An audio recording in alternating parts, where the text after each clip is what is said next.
What would you do if your own children took the ranch, the money, and everything you spent a lifetime building, then left you with nothing but an abandoned mountain nobody wanted? At 78 years old, Walter Hayes thought his life was over. But hidden beneath a forgotten mine deep in the Wyoming mountains was a secret his grandfather buried more than 70 years ago. What he discovered wasn't just worth millions. It would expose the true hearts of his family, reunite broken lives, and prove that sometimes God hides his greatest blessings in the places everyone else abandons.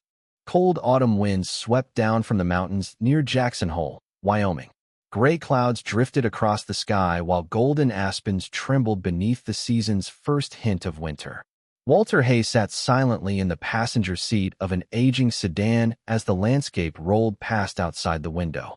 At 78 years old, he still carried the physical presence of the rancher he had been for most of his life.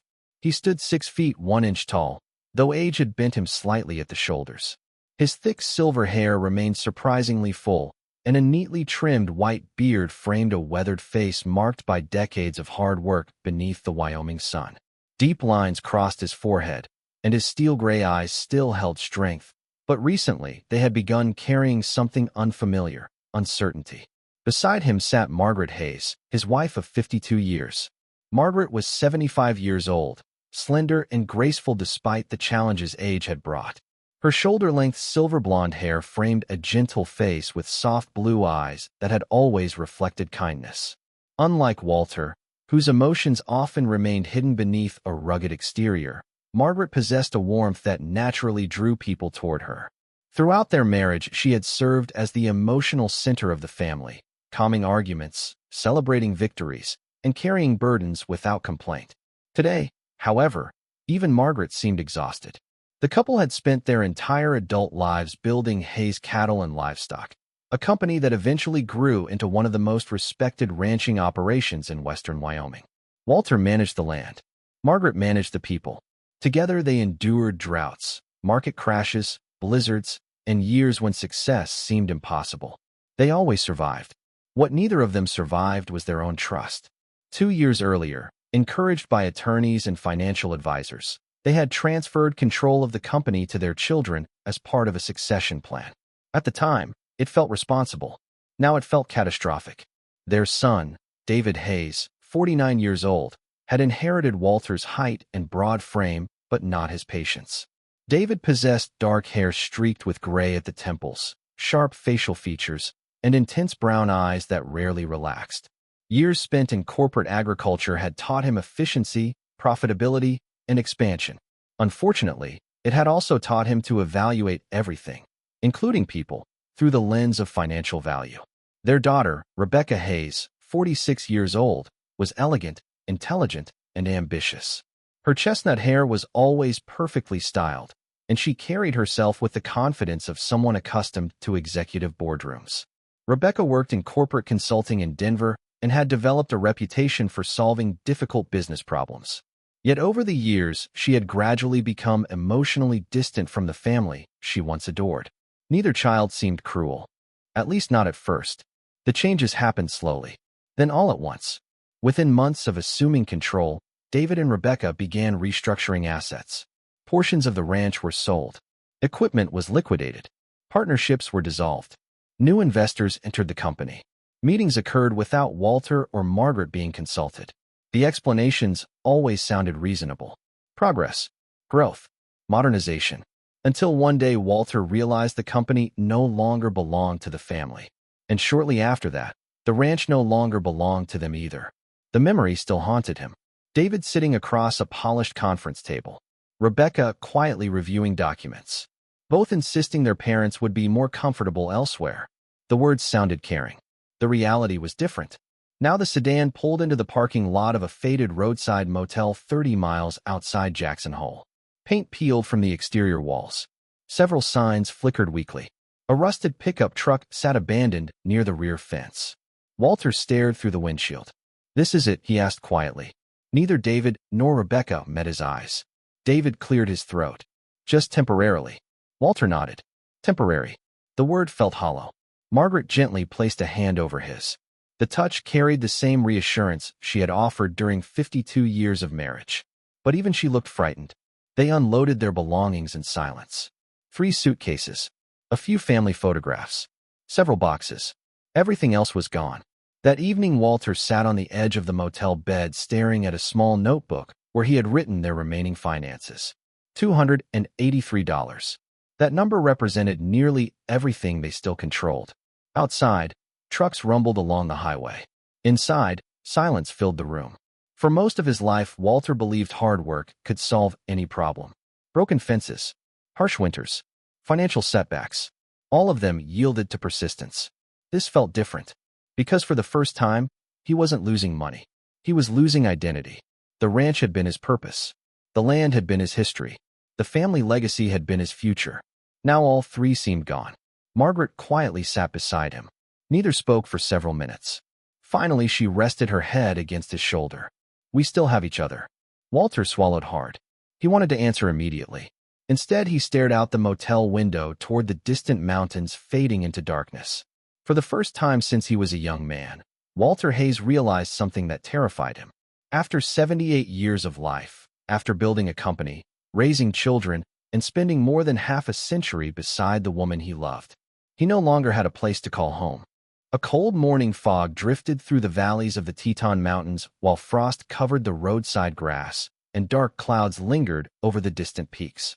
3 days after arriving at the roadside motel, Walter Hayes sat at a small wooden table reviewing the final property documents that remained from the division of the family estate.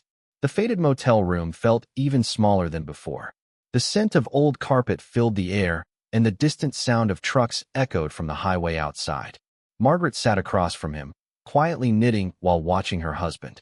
During their 52 years together, she had learned to recognize every expression that crossed Walter's face. The deep furrow between his eyebrows meant he was wrestling with a difficult decision. "What is it?" she finally asked. Walter slid a folder across the table. "The last thing they left us." Margaret opened it.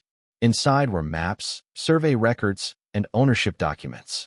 The Ghost Ridge mining property, 118 acres, located deep within a remote section of the Teton Range. No active utilities, no maintained road, no current commercial value. Margaret studied the paperwork for several moments. The silver mine? Walter nodded. Years ago, the property had belonged to Walter's grandfather before eventually becoming part of the family's holdings. It had remained untouched for decades because nobody saw any reason to keep investing in it. According to local history, a catastrophic tunnel collapse occurred in the late 1940s. Several miners died underground. Recovery efforts failed. Eventually, the operation closed forever. The tragedy became local legend. People claimed the mountain was cursed. Children grew up hearing stories about strange sounds inside abandoned tunnels. Most residents simply avoided the area. "The Ghost Ridge," Margaret whispered. Walter stared at the map. The name alone carried a strange weight. Growing up, he had heard stories from older ranchers about the mountain. Even as a young man, he never visited it. There had always been more important things demanding his attention. The ranch, the cattle, the business, the family. Now all those things were gone. Only Ghost Ridge remained. That afternoon, Walter called David. The conversation lasted less than 5 minutes. "Are you sure there's nothing else?" Walter asked. Silence followed. Then David sighed. "Dad, the property is worthless. Nobody wants it." Walter looked toward the motel window. "Maybe. It's basically a liability." Walter thanked him and ended the call. He noticed something afterward. David sounded relieved. Relieved that his parents had accepted the property without argument. The realization lingered. That evening, Walter and Margaret spread the maps across the bed. One old photograph immediately caught their attention. A black and white image showed a small mining settlement from nearly 80 years earlier. Several buildings stood at the base of the mountain. A workshop, a storage barn, a manager's cabin. Most were likely gone now. Yet one structure remained visible. A small stone house built into the hillside. Walter studied it carefully. Something about the image felt familiar, almost personal, as though part of his family's history remained trapped there. Margaret reached across the bed and touched his hand. "What are you thinking?" Walter smiled faintly. "For the first time in months?" She nodded. "I'm thinking about a future." The answer surprised even him.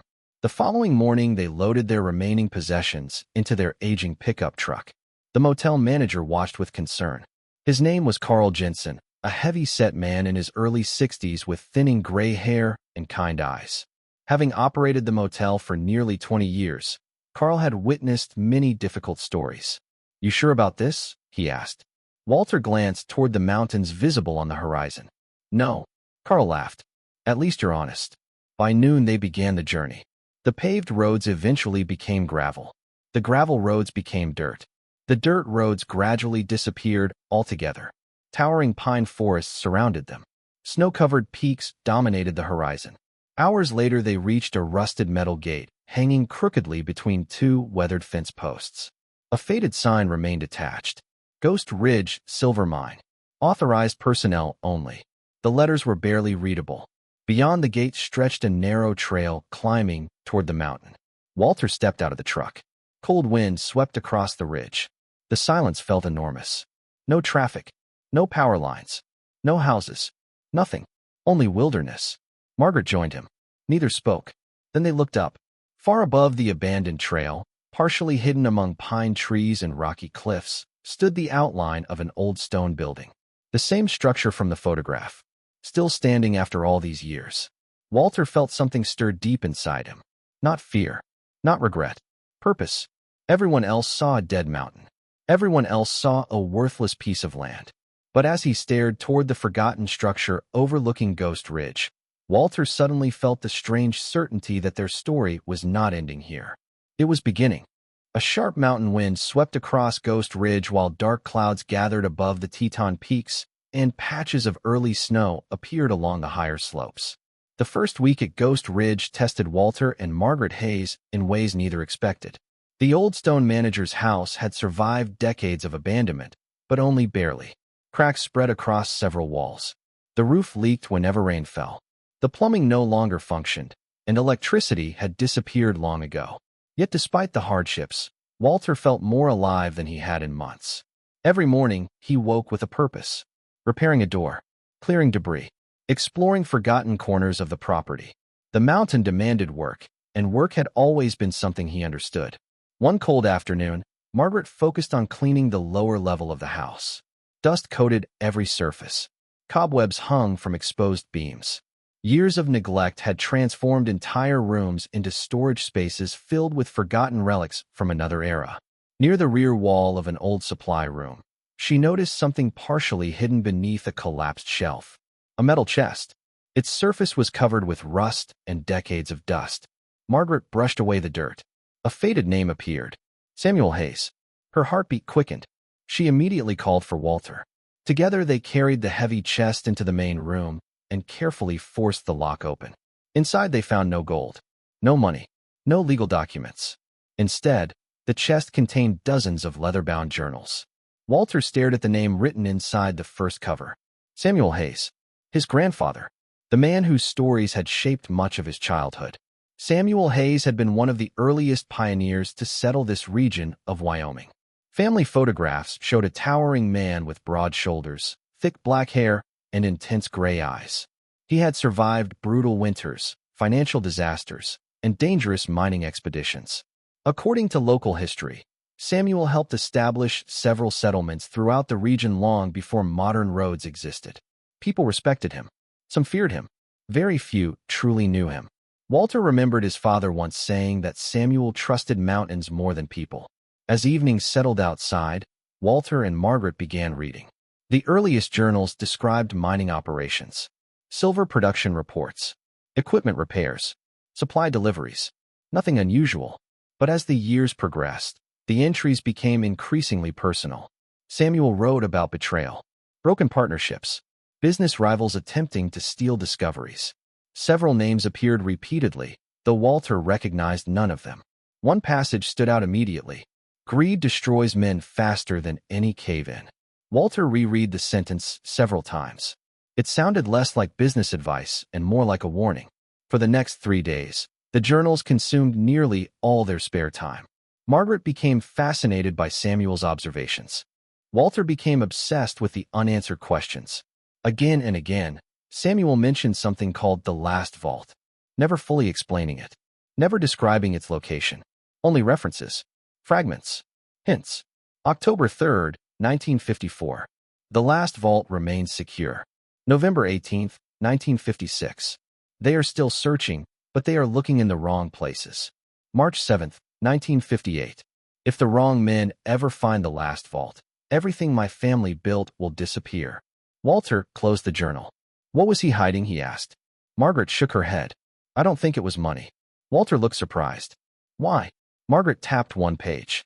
Because he sounds afraid. The observation lingered. Money alone rarely frightened Samuel Hayes. Yet fear seemed woven throughout the later entries. That night a snowstorm swept across Ghost Ridge. Wind howled against the stone walls. The old house creaked beneath the pressure. Unable to sleep, Walter returned to the journals. Near dawn he reached the final notebook. Unlike the earlier volumes, this one had been written during Samuel's final years. The handwriting looked weaker, more uneven, yet the urgency remained. Walter turned page after page, then suddenly stopped. A passage near the end captured his attention. If my descendants ever return to Ghost Ridge, they must understand one truth. The last vault was never created for wealth. Wealth comes and goes. Men kill for it and lose their souls chasing it. Walter leaned forward. His pulse accelerated.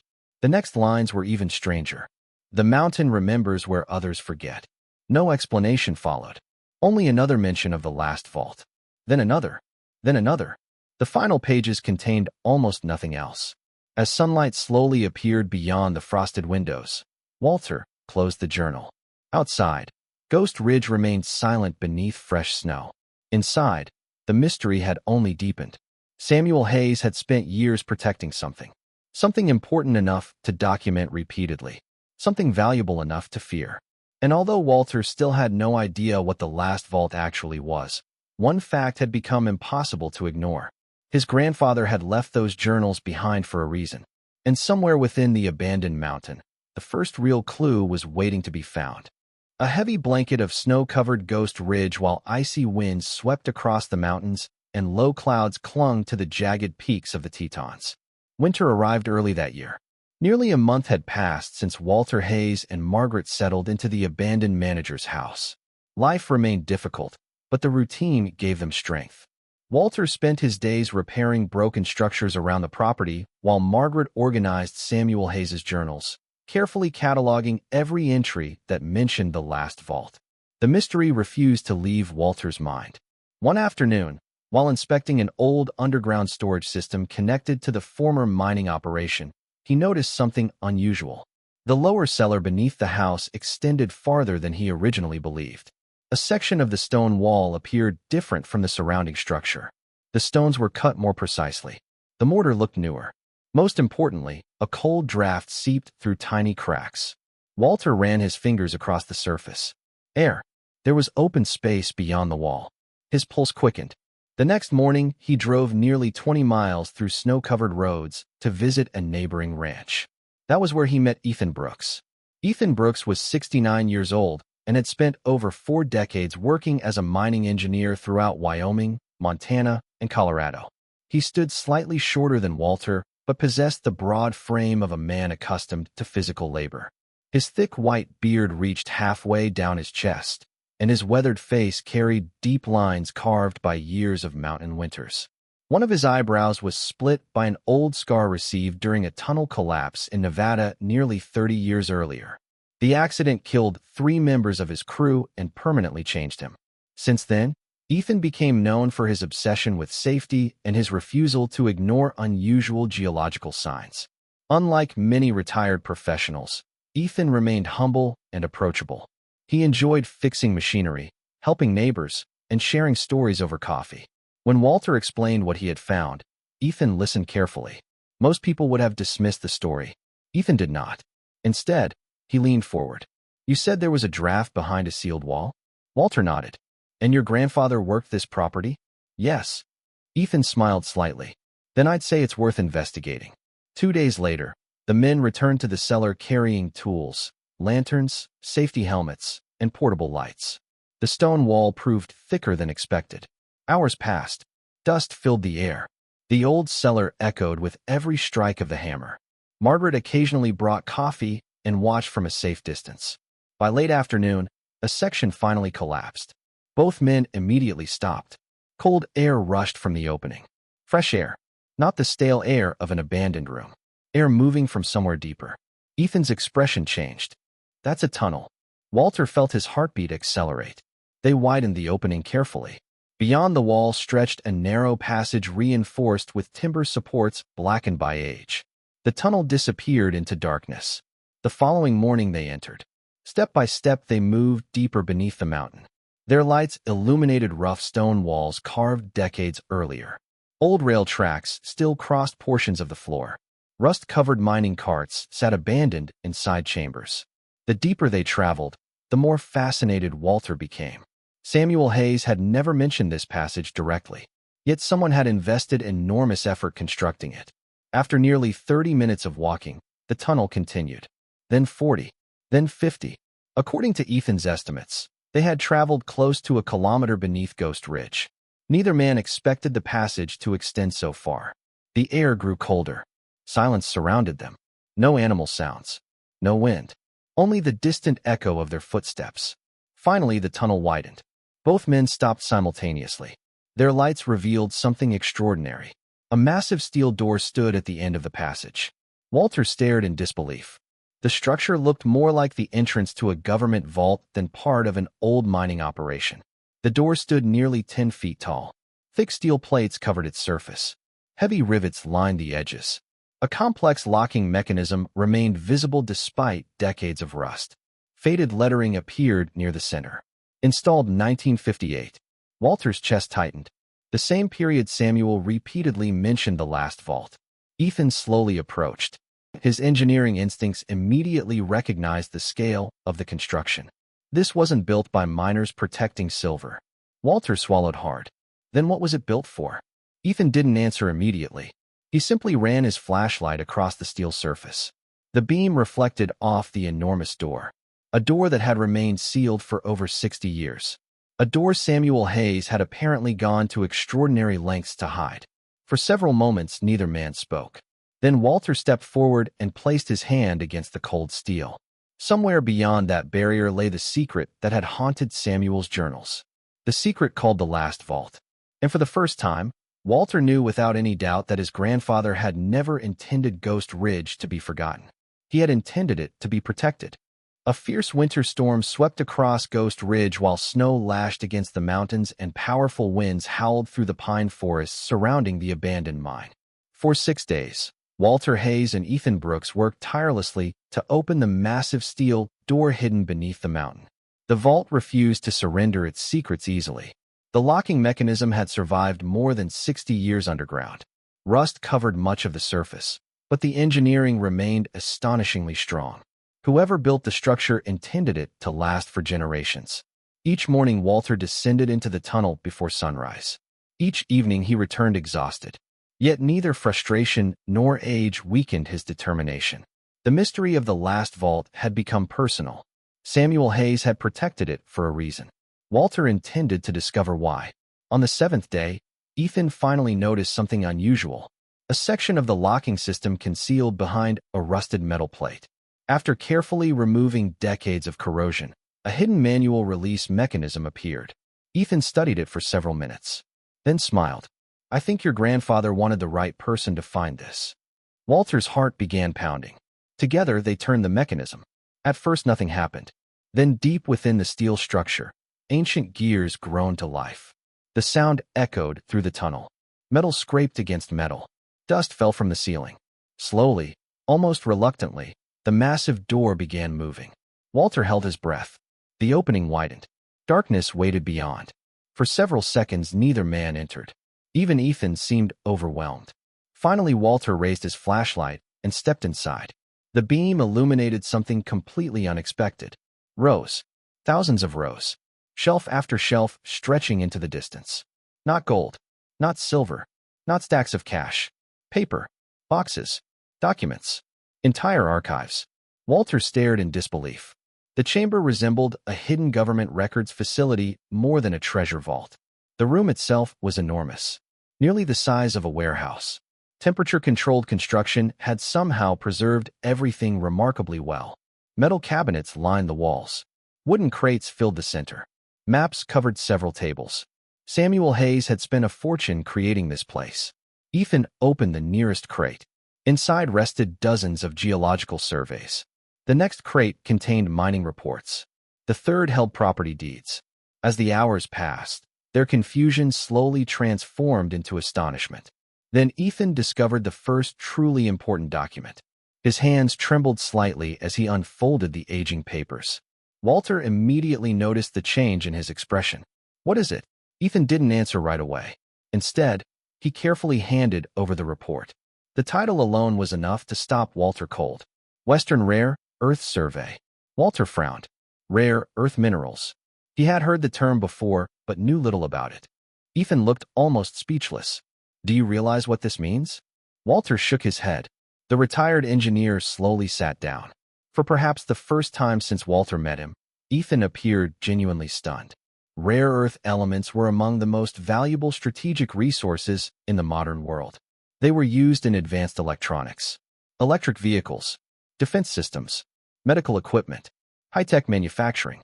And according to the survey resting in Walter's hands, Samuel Hayes had discovered one of the largest undeveloped rare earth deposits in the western United States, decades before anyone fully understood its future value. Walter continued reading. The reports became even more extraordinary. Samuel had spent years conducting secret geological studies. He purchased mineral rights, acquired surrounding land, commissioned independent surveys. Everything pointed to the same conclusion. Ghost Ridge sat above an immense rare earth deposit, one capable of generating enormous wealth. Yet Samuel never developed it. Why? The answer appeared inside another journal stored within the vault. The final private writings of Samuel Hayes. Walter opened the fragile notebook. The pages revealed a story he never expected. In the 1950s, several powerful mining corporations attempted to pressure Samuel into selling the land. When he refused, they tried different tactics: legal challenges, intimidation, fraudulent claims, backroom deals. Samuel eventually concluded that revealing the discovery would destroy everything he cared about. So he made a decision. He buried the truth. Literally, he created the last vault. He hid every survey, every deed, every legal document, every piece of evidence. Then he waited, not for himself, for future generations. By late afternoon, Walter and Ethan had only reviewed a fraction of the records. Yet one thing was already clear. The collection represented extraordinary value. Several days later, confidential evaluations from specialists confirmed what Samuel's research suggested. The estimated value of the mineral rights exceeded $60 million. Walter sat silently after hearing the figure. $60 million. Only months earlier, he and Margaret had been abandoned in a roadside motel with less than $300. Now they possessed control of one of the most valuable undeveloped mineral discoveries in the region. Yet surprisingly, Walter's first thought wasn't about wealth. It was about Samuel. His grandfather had sacrificed recognition, profit, and opportunity to protect something he believed belonged to the future. As Walter stood inside the last vault surrounded by thousands of preserved documents, he finally understood. Samuel Hayes hadn't hidden a fortune. He had hidden a legacy. And after more than 60 years of silence, that legacy had finally been found. A pale winter sun hung above the snow-covered mountains while cold winds swept across Ghost Ridge and long shadows stretched across the frozen valleys below. For nearly 6 weeks, Walter Hayes, Margaret Hayes, and Ethan Brooks kept the discovery of the last vault as quiet as possible. At first, secrecy seemed easy. The mountains sat far from town. The roads remained difficult. Few people ever visited Ghost Ridge. Then reality intervened. Geologists, legal consultants, property specialists, environmental experts. Each required access to portions of Samuel Hayes's records. Although every visitor signed confidentiality agreements, word gradually escaped. Small rumors appeared first, then newspaper speculation, then local television reports. Before long, nearly everyone in Wyoming had heard some version of the story. The forgotten mine, the hidden vault, the $60 million discovery. Walter disliked the attention. Margaret disliked it even more. One snowy afternoon, while Margaret prepared lunch inside the stone house, a familiar black SUV slowly climbed the mountain road. The moment she saw it through the kitchen window, her stomach tightened. Walter followed her gaze. Neither spoke. They both recognized the vehicle immediately. David Hayes had arrived. A second SUV followed close behind. Rebecca Hayes. The children had not visited once during the previous year. Not a phone call. Not a holiday card. Not even a birthday message. Now they were here. Within minutes, both vehicles stopped outside. David stepped out first. He looked different. His expensive tailored coat, polished boots, and luxury watch reflected the financial success he had always pursued. Yet there was something strained about him now. Dark circles rested beneath his eyes. His jaw seemed tighter. The confidence he once carried effortlessly appeared forced. Rebecca emerged from the second vehicle. She remained elegant as always. Her chestnut hair fell perfectly over her shoulders, and her winter coat likely cost more than Walter and Margaret had spent on clothing in years. Yet her smile looked rehearsed. Artificial. Careful. Margaret noticed it immediately. The family gathered inside. The atmosphere felt polite. Almost normal. At first, David spoke about the weather. Rebecca asked about the house. They complimented the renovations. Walter listened quietly. Years of ranching had taught him something valuable. People often revealed themselves through what they avoided discussing. For nearly 30 minutes, neither child mentioned the last vault. Then David finally did. So, we've heard some interesting things. There it was. Margaret exchanged a brief glance with Walter. The real conversation had arrived. David leaned forward. We should probably talk about the discovery. Rebecca nodded. There's obviously a lot to discuss. Walter remained calm. What specifically? The siblings exchanged another glance. Margaret recognized the look. She had seen it many times before during business negotiations. Preparation, coordination, strategy, not family, business. David began carefully. Dad, we know things haven't been perfect between us. Margaret almost smiled. That was one way to describe abandoning your parents in a roadside motel. Rebecca reached across the table. I've missed you both. The words sounded correct, but not sincere. Margaret felt a growing sadness. Not anger. Sadness. Because she wanted desperately to believe them. Part of her still did. Yet something felt wrong. As the conversation continued, a pattern emerged. Every apology quickly returned to the same topic. The vault. The land. The mineral rights. The future value. The documents. The discovery. Hours passed. The focus never changed. Not once did either child ask how Walter survived the previous winter. Not once did they ask about Margaret's health. Not once did they mention the lonely months after losing everything. Only the mine. Only the money. Only the opportunity. That evening, after dinner ended, Margaret stood alone beside a frosted window, watching snow fall across Ghost Ridge. Rebecca quietly approached her. For a moment, neither spoke. Then Rebecca finally asked the question Margaret had been expecting. Have you thought about dividing the rights? Margaret closed her eyes briefly. There it was. Not concern. Not reconciliation. Not love. The truth. Slowly she turned toward her daughter. The disappointment hurt more than she expected, because for a few hours she had allowed herself to hope. Hope that maybe they had come back because they missed their parents. Hope that maybe regret had finally reached them. Hope that family still mattered. Now that hope was fading, Rebecca continued speaking about ownership percentages and inheritance expectations. Margaret barely listened. Instead, she studied her daughter's face. The same face she had kissed goodnight thousands of times as a child. The same face she once believed would always choose family first. And suddenly Margaret understood something with painful clarity. David and Rebecca had not climbed the mountain because they loved their parents. They had climbed the mountain because they had finally learned what Ghost Ridge was worth. Outside, snow continued falling across the silent peaks. Inside, Margaret quietly accepted a truth she could no longer ignore. Her children had returned, but not for the reasons she once dreamed they would. A gray spring rain fell across Jackson Hole, while dark clouds drifted over the distant Tetons and cold winds swept through the streets surrounding the county courthouse. 3 months after David and Rebecca reappeared at Ghost Ridge, the conflict that Margaret feared finally arrived. It began with legal documents. Walter found them waiting in the mailbox one morning. The envelope carried the seal of a law firm based in Cheyenne. His hands remained steady as he opened it. Margaret sat quietly beside him. Neither spoke while he read. When Walter finally lowered the papers, disappointment settled across his face. Not surprise. Disappointment. David Hayes had filed a petition asking the court to declare his father mentally incompetent to manage his affairs. According to the filing, Walter's advanced age, recent decisions, and involvement with a major mineral discovery raised concerns about his judgment. If successful, David would gain legal authority over the property and financial assets connected to Ghost Ridge. Margaret slowly closed her eyes. He really did it. Walter nodded. For several moments, neither spoke. The lawsuit hurt more than losing money ever could, because it came from family. Over the following weeks, attorneys, investigators, and financial specialists became involved. One of them immediately caught Walter's attention. Her name was Rachel Morgan. Rachel Morgan was 58 years old, a respected estate attorney from Casper. She stood about 5 feet 7 inches tall, with short silver-streaked black hair and intelligent green eyes that missed very little. Years earlier, Rachel spent nearly a decade caring for her own father after he developed early dementia.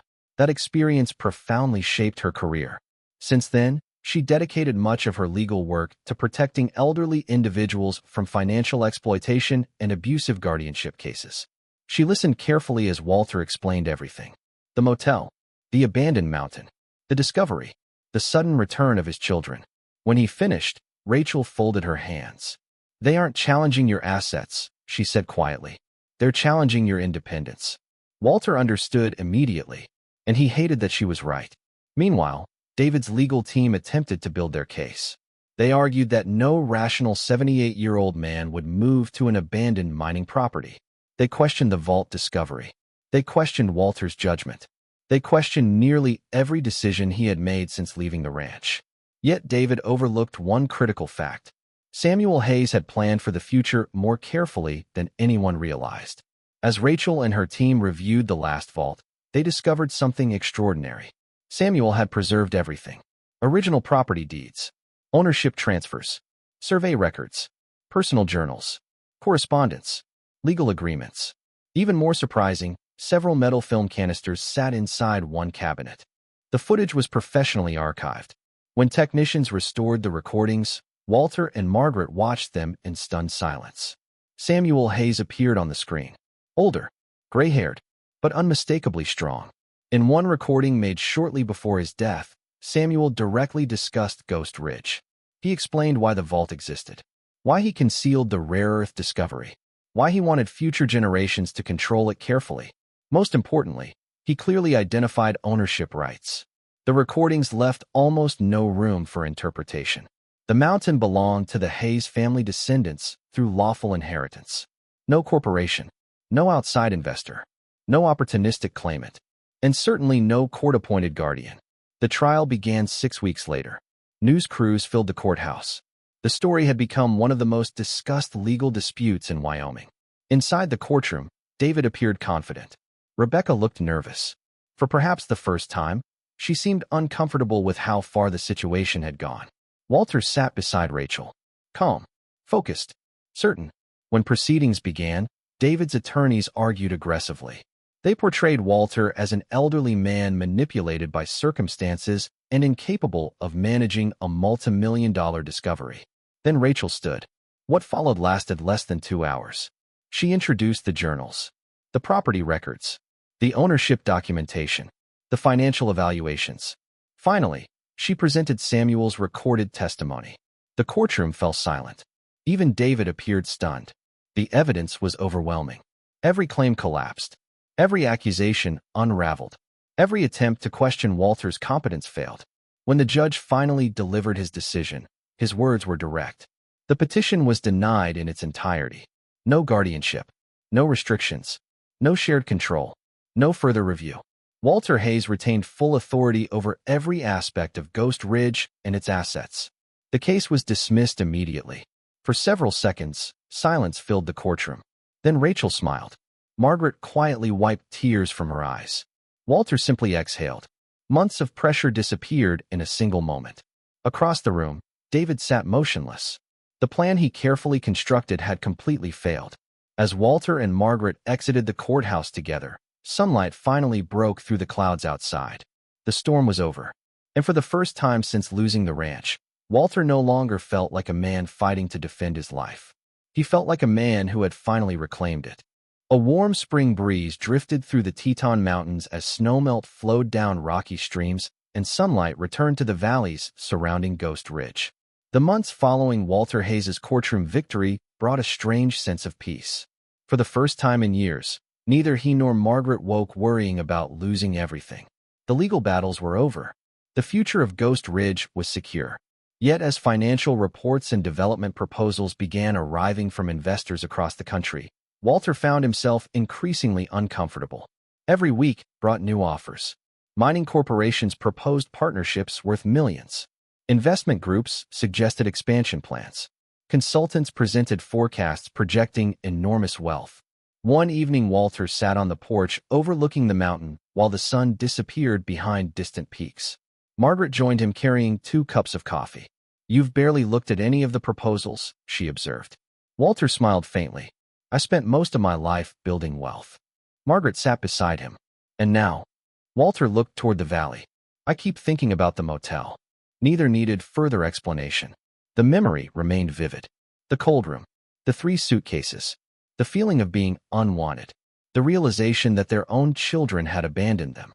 For several moments, neither spoke. Then Margaret quietly said, "There are a lot of people living that story right now." The words lingered. That night an idea began taking shape. Over the following weeks, Walter and Margaret traveled across Wyoming meeting social workers, church leaders, counselors, and organizations serving elderly residents. What they discovered shocked them. The problem was far larger than either imagined. Hundreds of seniors had been abandoned by relatives. Others lost homes after financial exploitation. Some had been manipulated into signing away property. Many simply had nowhere left to go. One particular meeting affected Margaret deeply. She met Evelyn Parker, an 82-year-old widow living temporarily inside a church shelter outside Cody. Evelyn was a small woman with thin white hair, pale blue eyes, and hands permanently twisted by arthritis. During her younger years, she worked as a school librarian and spent decades helping children learn to read. After her husband died, a distant nephew convinced her to transfer ownership of her home into a trust he controlled. Within a year, she lost everything. Yet despite her circumstances, Evelyn remained remarkably kind. She never spoke bitterly, never complained. Instead, she worried about becoming a burden to others. That conversation stayed with Margaret for weeks. Soon afterward, Walter and Margaret made a decision. Instead of pursuing luxury, instead of expanding personal wealth, they would build something different. Something Samuel Hayes would have respected. Something that reflected the values they still believed mattered. The project became known as Mountain Light Haven. Construction began near the lower slopes of Ghost Ridge on a section of land overlooking the valley. The facility included comfortable housing, medical support services, counseling programs, legal assistance, community gardens, and gathering spaces where residents could rebuild their lives. Many people doubted the idea. Some investors openly questioned it. One consultant even suggested Walter was wasting tens of millions of dollars. Walter simply smiled. For the first time in years, he felt certain he was investing in something that truly mattered. A year later, Mountain Light Haven officially opened. The first residents arrived quietly. Only 6 people. Among them was Evelyn Parker. She cried when she received the keys to her small cottage. Not because it was large. Not because it was luxurious. Because it was hers. Word spread rapidly. Social workers began making referrals. Churches recommended residents.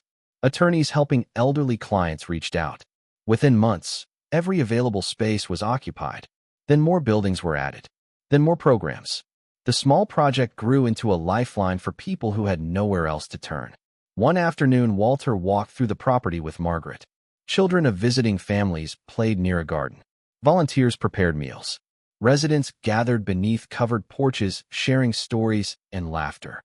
Among them sat former teachers, ranchers, veterans, nurses, and widows. People who once believed their lives were over. People who now had hope again. Margaret squeezed Walter's hand. "Do you think Samuel imagined any of this?" Walter looked across the grounds. The mountain stood behind them. The same mountain that once hid a fortune. Now that fortune was changing lives. I think he hoped someone would use it wisely. As evenings settled across Ghost Ridge, lights began appearing throughout Mountain Light Haven. One by one, like stars emerging after sunset. And Walter realized that the greatest treasure hidden beneath the mountain had never been the minerals worth millions of dollars. It was the opportunity to help people who had been forgotten find their way home again. A heavy snowfall drifted across Ghost Ridge as soft white flakes settled over the mountains and warm light glowed from the windows of Mountain Light Haven. Nearly 2 years had passed since Walter Hayes first arrived at the abandoned mine with little more than hope and a few suitcases. The mountain that once symbolized loss had become a place of healing. Every week brought new residents to Mountain Light Haven. Some arrived carrying heartbreak. Others arrived carrying betrayal. Nearly all arrived believing their best years were behind them. Walter understood them, because not long ago, he had believed the same thing. One December evening, after finishing a community dinner at the center, Walter and Margaret returned to their stone house overlooking the valley. Snow covered the pine trees outside, and the distant lights of Mountain Light Haven glowed like lanterns beneath the winter sky. Margaret was preparing tea when headlights appeared on the mountain road. Walter noticed them immediately. Visitors were uncommon after dark. The vehicle slowly climbed toward the house before stopping near the front porch. For several moments, nobody stepped out. Then the driver's door opened. A woman emerged. Walter immediately recognized her. Emily Hayes. Unlike David and Rebecca, Emily had always remained in the background of family conflicts. At 42 years old, she was the youngest of the Hayes children. She possessed many of Margaret's features: soft blue eyes, gentle facial expressions, and naturally wavy chestnut hair that fell just below her shoulders. She stood about 5 feet 6 inches tall and carried herself with quiet humility. Throughout her life, Emily avoided confrontation whenever possible. As a child, she often acted as the peacemaker between her siblings.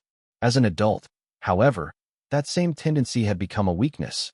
She frequently remained silent when she should have spoken, and that silence had cost her dearly.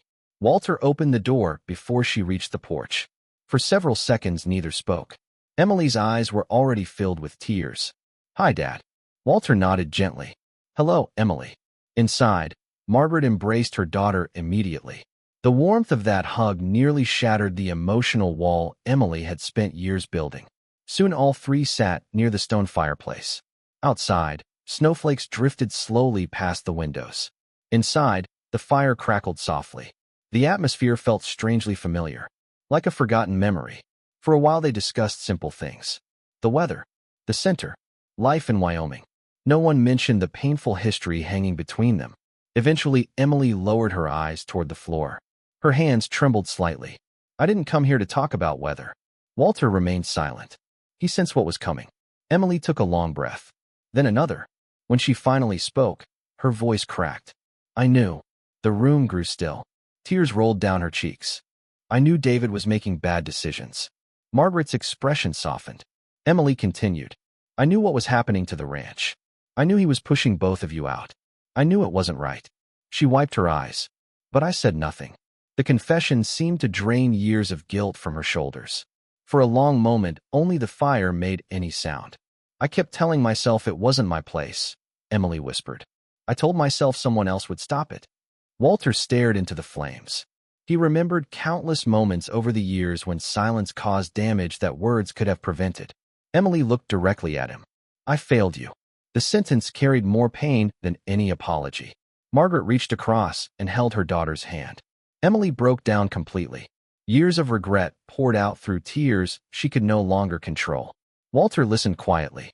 He heard no excuses, no discussions about money, no requests for ownership, no questions about the mine, only remorse, only honesty. Finally, he stood. Emily looked up nervously. Walter slowly walked around the fireplace and knelt beside her chair. Age had stiffened his joints, but he ignored the discomfort. For several seconds, he simply looked at his daughter. Then he spoke. "I won't pretend I forgot." Emily lowered her eyes. Walter gently lifted her chin. "But carrying anger won't heal any of us." The tears returned instantly. Walter pulled her into an embrace. For the first time in years, Emily felt like a daughter again instead of a witness hiding from her mistakes. Margaret quietly wiped her own tears. Outside, the snowfall continued. Inside, something long broken began slowly repairing itself. Not completely, not overnight. Some wounds required time. Some trust required rebuilding. But forgiveness had entered the room, and with it came hope. As the three of them sat beside the fireplace watching snow drift across the mountains beyond the window, Walter realized that family healing often begins with a single difficult truth spoken aloud. And tonight, for the first time in many years, the Hayes family had taken its first real step home. A gentle autumn breeze moved through the Wyoming valleys as golden leaves drifted across the grounds of Mountain Light Haven, and sunlight illuminated the snow-capped peaks beyond Ghost Ridge. 10 years had passed. Walter Hayes stood quietly near the entrance of Mountain Light Haven, leaning slightly on a handcrafted walking stick. At 88 years old, time had left its mark on him. His silver beard had turned almost completely white, and the powerful frame that once managed thousands of acres of ranchland now moved with slower, measured steps. Yet his eyes remained clear. The strength that once came from physical labor now came from wisdom, faith, and purpose. Beside him stood Margaret. At 85, she remained the heart of the community they had built together. Her silver blonde hair was shorter now, and fine lines framed her gentle smile. Residents often referred to her as Grandma Margaret. She knew hundreds of names by memory and somehow remembered every birthday, every anniversary, and every difficult story that brought people through the gates of Mountain Light Haven. The center had grown far beyond anything either of them imagined. What began as a small refuge for a handful of abandoned seniors had become one of the most respected charitable organizations in Wyoming. New cottages stretched across the valley. Medical clinics operated year-round. Counseling programs served families in crisis. Legal aid offices protected vulnerable seniors from exploitation. Volunteer groups traveled from across the state to help.